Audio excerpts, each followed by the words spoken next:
But it is very reasonable service to lay down your life for the one who laid down his life for you.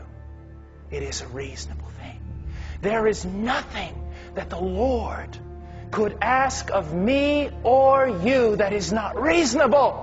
If He asked me right now, without even saying goodbye to my wife, to get on a plane, to fly to the Middle East, to preach in the plaza until they cut me to pieces with swords, it would be reasonable.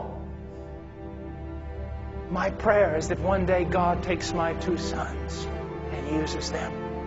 I tell people, and they're almost angry with me, if one day my boy comes to me at 18 years old and says, "Dad, I'm not going to college, I'm not..." "Well, son, what are you going to do?" "I'm going to go to such and such place where they kill Christians, and I'm going to walk across that border and I'm going to preach, because that's what God's told me to do." "Dad, will you take me? Will you take me at least to the border?" "Son, I'll take you to the border. I'll watch you cross, and I'll kiss the ground that your blood falls upon." There is nothing unreasonable that the Lord could ask of you. First of all, our Master is a kind and gracious Master. He loves His lambs. He is the Good Shepherd. But even when that Good Shepherd may ask us to give away our very lives for Him, it is reasonable to do so. It is unreasonable to do anything else. It is so unreasonable to live for a temporal, passing world that has been given over to fools.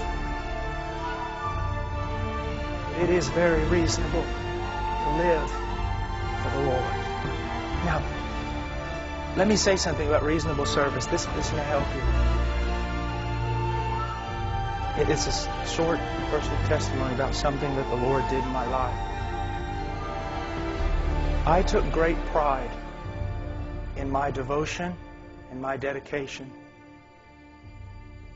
I took great pride in that I studied harder than anyone else at seminary. I took great pride in that I was more careful about my walk. I took great pride in my preaching on the streets and living with street people.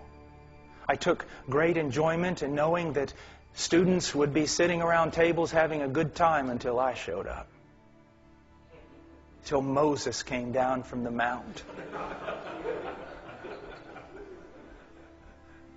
I took great pride in people seeing me tired.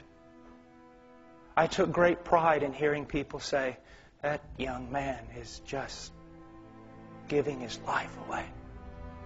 I took pride in people seeing that I was poor and that I would not take anything from any man.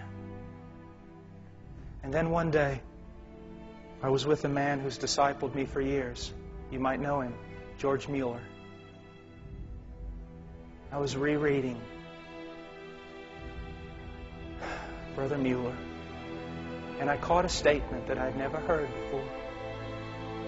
He said this: he never wanted anyone to see him tired, burdened, distraught, or needy, because they might think that his master was cruel, uncaring, and unable to provide for him.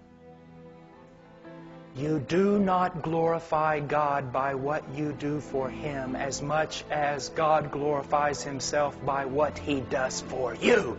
Never forget, who is saving who here?